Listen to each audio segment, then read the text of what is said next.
Hello, everyone, and welcome to my newly remodeled studio. This is just a little corner of it, and I will be doing a full studio tour in the future. There's just a few more little pieces to finish, and I was doing the studio remodel during pleinairpril, which is what today's video is about. Today, I'm going to be doing a sketchbook flip-through, showing you everything I painted during the 30-day painting challenge, which if you've already watched each weekly recap, you would have seen, but today I'm also going to talk about some of my biggest lessons learned and just go into a little more detail, give you some insights about the whole process, maybe how I'm going to incorporate what I learned into what I'm studying next. So I think the best place to start is probably the sketchbook flip through. So we'll do that before we jump in.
A quick little break from the video to let you know that my new book is now out on Kickstarter.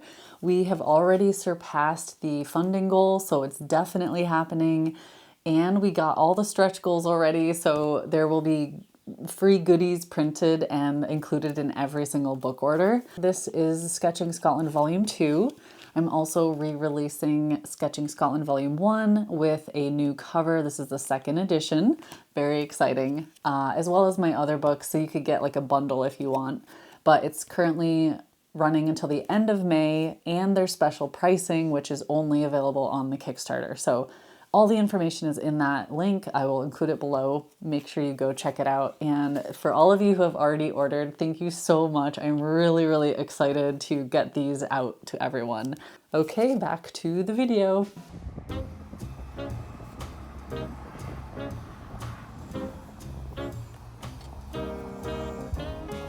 I've got some notes here so that I don't go off on too much of a tangent or try to reduce the rambling, I guess I should say.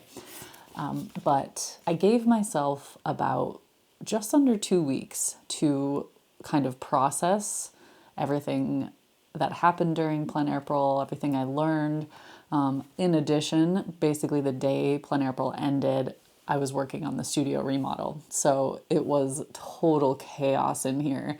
And I had to basically dive in fully into that for at least a week after pleinairpril ended to really move things along. And then in the past week, I've finally been able to get back into a little bit of art. And in doing so, I've been thinking a ton about what I've learned during this painting challenge. And I am going to talk about some of those big lessons. As you know, I was studying greens. Luckily, during April here in Scotland, everything starts coming to life, everything starts blooming, and we went from very, very snowy beginning of April to beautiful weather at the end. And actually today it's hailing. And it's like the middle of May, so you just never know. There were lots of opportunities to study beautiful greens and flowers as well. This was my 5th year doing the 30-day painting challenge in April, so I kind of knew what was coming. And I had to prepare ahead of time. I did as much as I could, like prep work before April 1st. And that means I got all of my supplies ready. I poured all my paints and freshened up my palette, so I was ready to go. In addition, I tried to do my painting early in the morning. So not first thing, because I definitely am a coffee girl. I need coffee before anything happens. But while I was sipping my coffee, I was looking outside at the weather. I was assessing whether I could go out or what my plan would be. I was sort of thinking about what would happen next. And that really helped me get into the mood to paint right after my coffee. Sometimes I would have breakfast first. But doing that helped me make mornings the creative time. And I know, obviously, if you have a full-time job that starts at 8 or 9 a.m., this might not even be possible for you. So maybe your routine, if you're going to try it in the future, would be to maybe do even just 10 minutes at lunchtime, which I actually had quite a few followers doing that, and they would send me their updates every day, and it was so cool to see that. Very inspiring. Or maybe on your way home from work, you would pull over somewhere and paint whatever you could see from the car. And that could be just 20 minutes or something. Or if you have a beautiful view from home, wait till you get home, have dinner, chill out for a while, and then paint. It's basically finding a way to carve out just 10, 20, 30 minutes. I gave myself up to an hour, but most of the days I stuck to under, I would say 30 minutes was average. And there were some days I went over that up to the full hour. Hopefully you can still hear me. It just started hailing really hard. It's really hard to find time in a busy schedule, so you have to plan ahead to make time. And it's just 1 month. I say just a month. 30 days is a long time. But if you know that going into it, it's like you give yourself permission to take that time for yourself. And Wolfie, my husband, knows by now that April is my painting month, as in, like, I know every April I'm going to be painting every day. Last year, he came out with me and helped me film a lot, but this year I did everything myself because he was here working on the house. And I was home a lot too, so I didn't need help filming when I was out. He came with me, I think it was the last day, this one in the mountains. He came with me that day and helped because it was crazy lighting and I just needed help figuring out, like, making sure the camera was pointing at it and not glaring and not, like, yeah, it was a little hectic. So it really helps to have someone with you if you can, but most of you aren't filming your process, I think. I feel like I got into the rhythm maybe about a week and a half into the month. I started feeling like, okay, I have my routine. It feels normal now. I think I can stick with this. Although if you watch the recap, you know that I think it was about a week in, I threw out my back. It was day 8 because this was the day I painted and I was sketching the trees from the window. I was only 8 days in and I could barely move. So that wasn't a good sign. I made the most of it. Basically just, if I could see something from the window, I would just have to choose that to sketch. And honestly, it felt a little bit like cheating or like I was giving up, but at the same time, I'm like, I'm still painting from life, and that's the whole point. As long as I'm observing something in 3D form and translating it to 2D, that's the point. And I am very, very lucky, very grateful that I have beautiful nature surrounding my house so I can look out the window and paint comfortably from inside. I just feel like it's so easy to put yourself down in those situations because you're not going out painting some epic, beautiful view, because you see a lot of people doing that online. But trust me, you are still going to gain so much from that. Just looking out your window at a tree or a flower or whatever it is, you are going to learn so much simply by translating something from that 3D structure to 2D. So it doesn't have to be like an epic plein air session every single time. And most of my month wasn't. Most of my month was from looking through the conservatory, looking out these big windows I have, looking through my bedroom window when I was stuck in bed.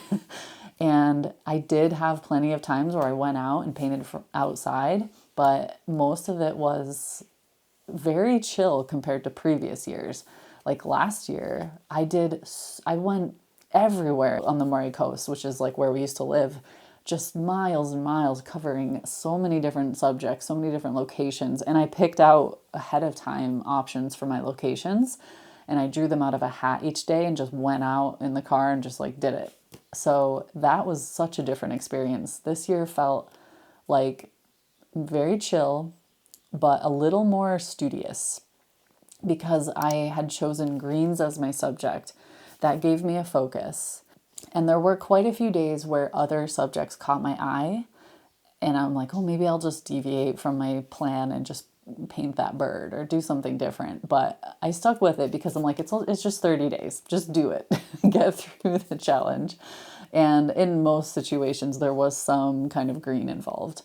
I did have a few days where I didn't necessarily think about the greens too much, even though they were involved. That was kind of interesting because that was like me using intuitively what I had already studied in the greens for a painting and seeing if it turned out good. For instance, there was one day where I went down to a loch and I painted the view and I didn't even think about the greens really. I mean, I had to think about color mixes and painting them, but that wasn't what drew me to the scene. It was more just a beautiful walk with water and reflections, and that was all I needed to be happy in painting out there.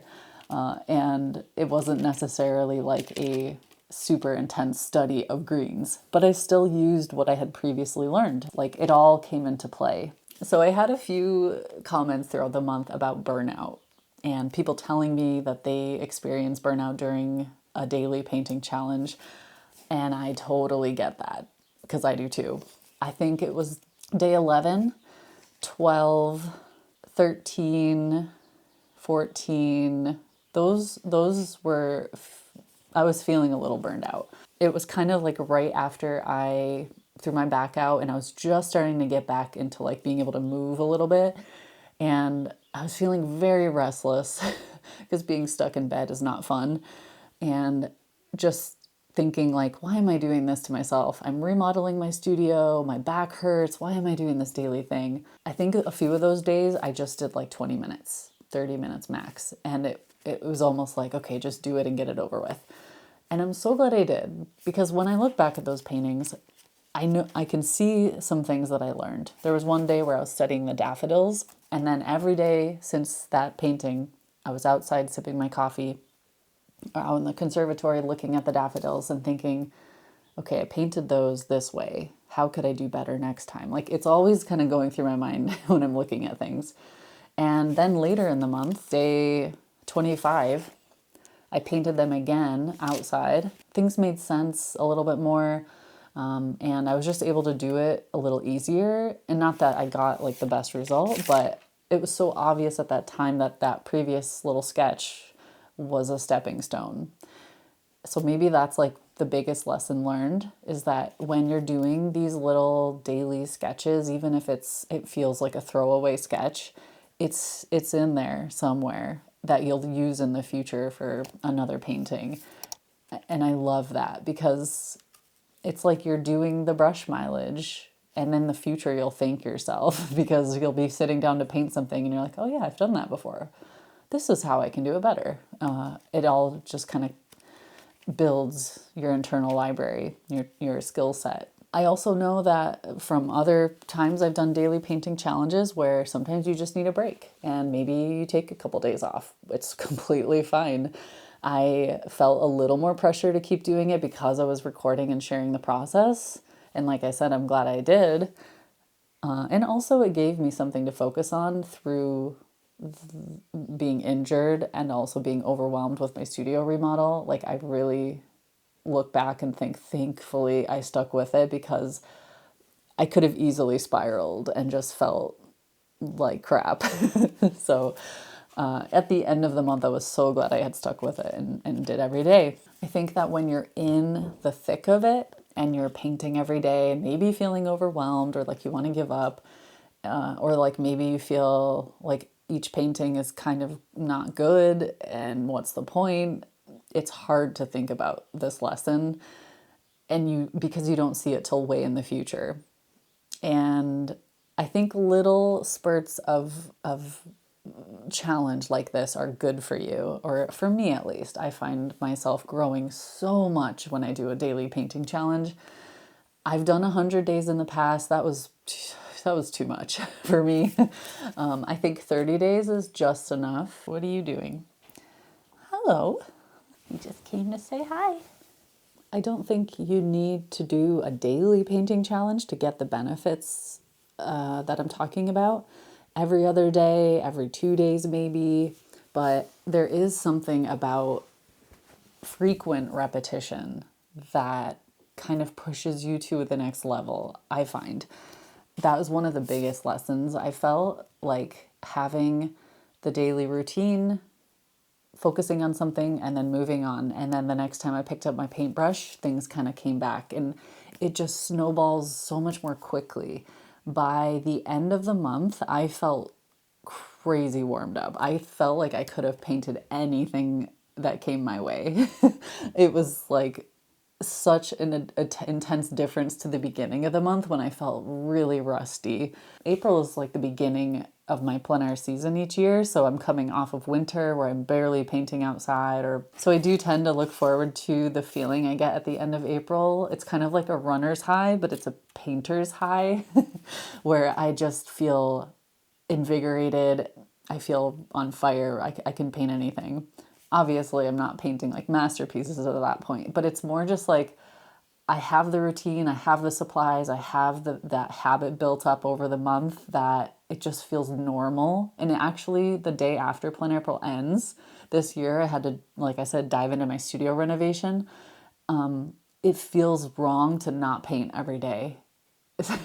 And I've been so looking forward to finishing the studio.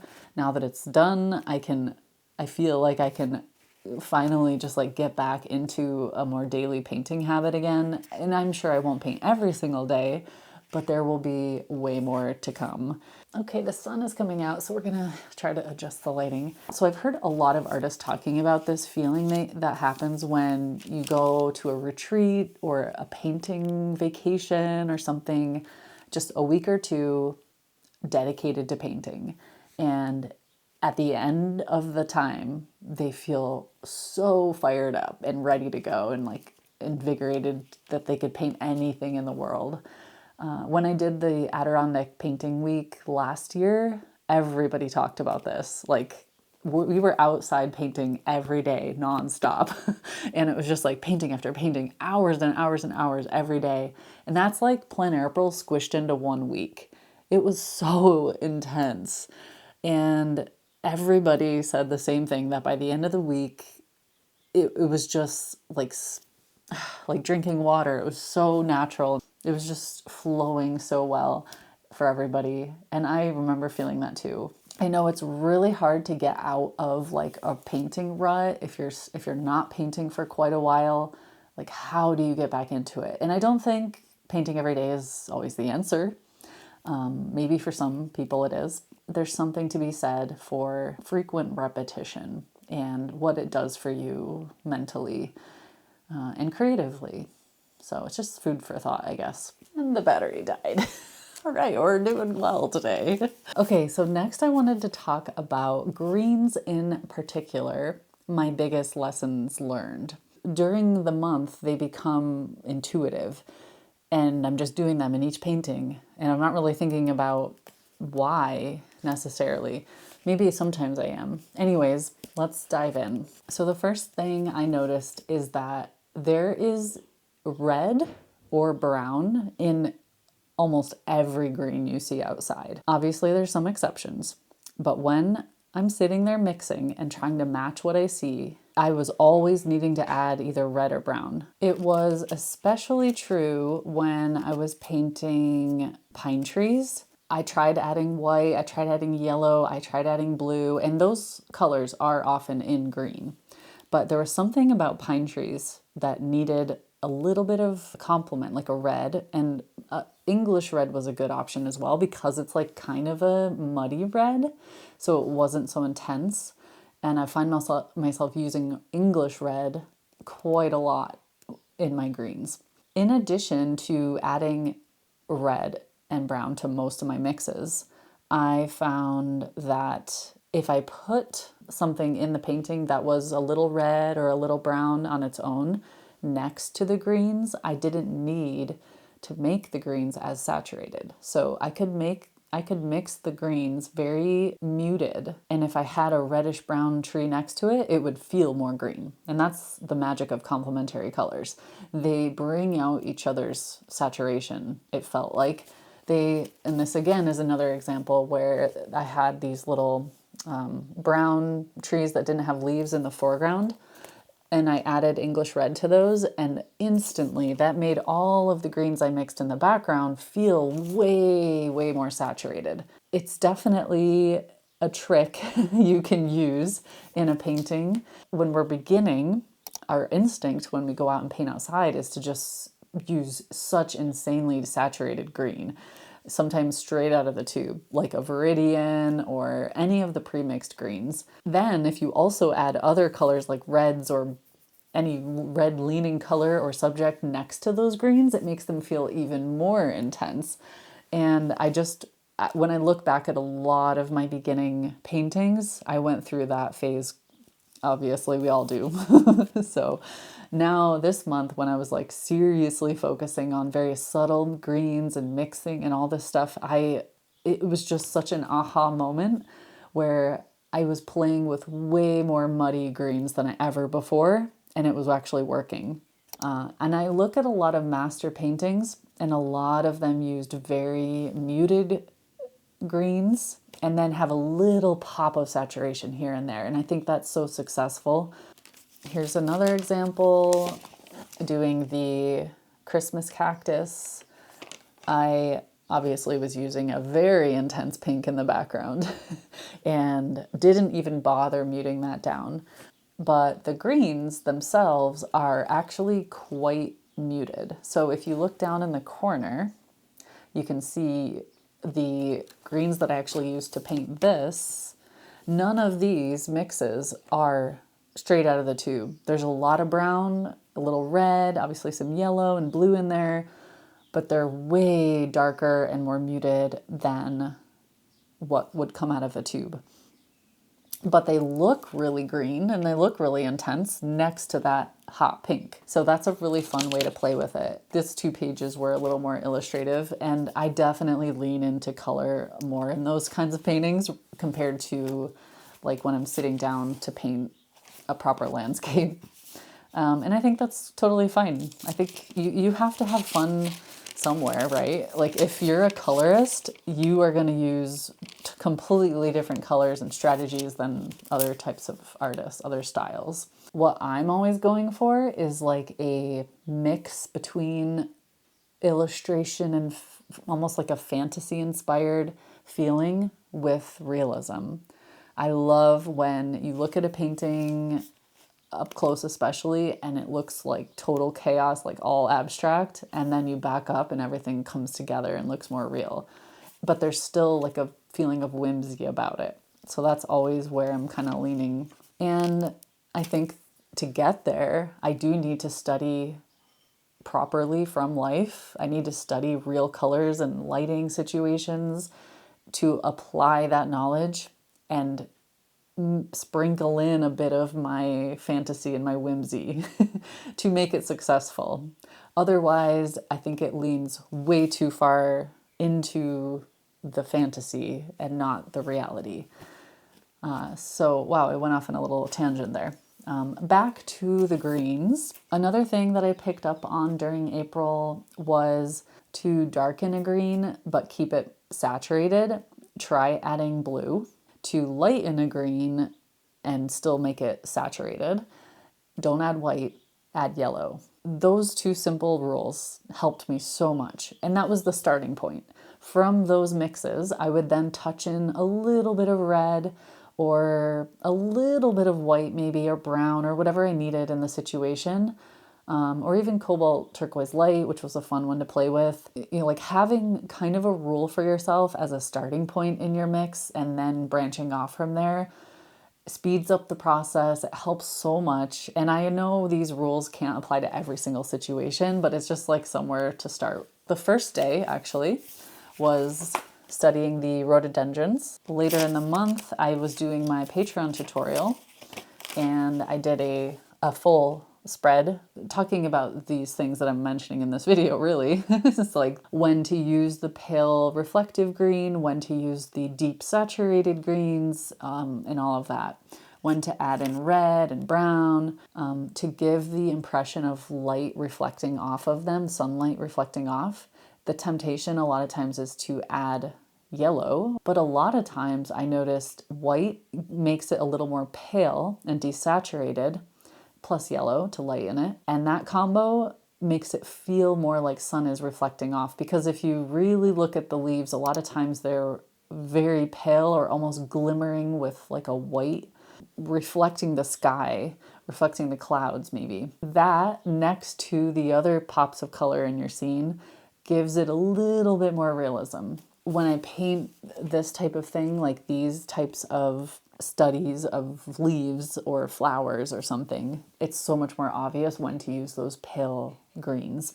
It's a little harder when you're staring at a big scene with lots of different trees and many canopies overlapping. It's kind of hard to listen to these rules and think like, how would I apply this to my painting? But it's more about giving yourself a head start almost, having maybe a couple rules in your head of where starting points, and then add in other options as you're observing from life and see if it's working in your scene in the moment, which is a huge reason I do the color mixes and the swatch sheets, like playing with tons of different color mixes and options and just kind of giving myself these little ideas and formulas of what I could use for different situations. You can see that some of my pages have these little value studies taped in, and that was because I didn't want to take up the real estate on the page with those because it's such a small sketchbook. And my other sketchbooks, a lot of times they're all just on the same page. I actually found myself not really needing the value studies as much as I thought I would. I wanted to do them because it's a really good way to start a painting session. It's a good warm up. It kind of just gets you into the scene. And if nothing else, it gives you an idea of your composition before you jump into the painting. For some reason, I just wanted to dive straight into painting more than usual.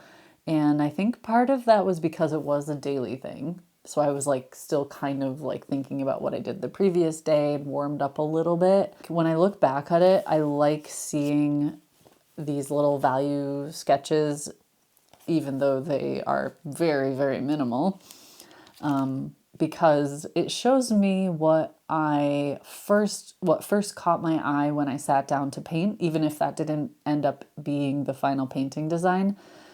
It's like an interesting little note to look back on. And when I think about repainting a lot of these, because there's a bunch of these that would make really good bigger paintings, I can use this initial little glimpse, the little tiny value sketch or notan sketch, to remind myself what was that initial spark that drew me in. And then the reference photos plus the actual painting becomes the reference and how it helps me paint it. There were some days where I meant to do more and either got distracted or ran out of time or just don't know why I didn't finish the page or why I didn't use it the next day. But I think I may go in and fill those with notes or like look back at this reference and maybe paint it a couple more times little or try it with different colors or something like that. Someone asked me what's my favorite painting of the month, and I am so bad at picking favorites because they're each tied to a memory, and it could be like the memory of something that happened that day, of something beautiful I saw, of the feeling of being at the place. So many different reasons. Like some of my favorite paintings I've ever created, they're not necessarily good paintings, but the memory of doing it or being there, something I experienced there, is what makes it my favorite. I have a couple of my favorites that surprised me when I think back on them.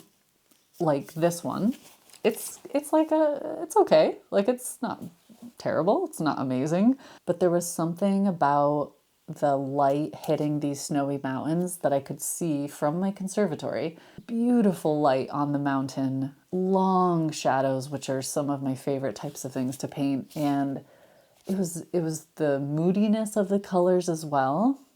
And I remember learning a lot from this painting, and not only in color mixing, but like how to use my brush stroke to do certain things. And I think there's like one or two little spots on the painting that I'm like, yeah, that was fun. I remember going, whew, and I was like thinking how much I liked it, how much I enjoyed it.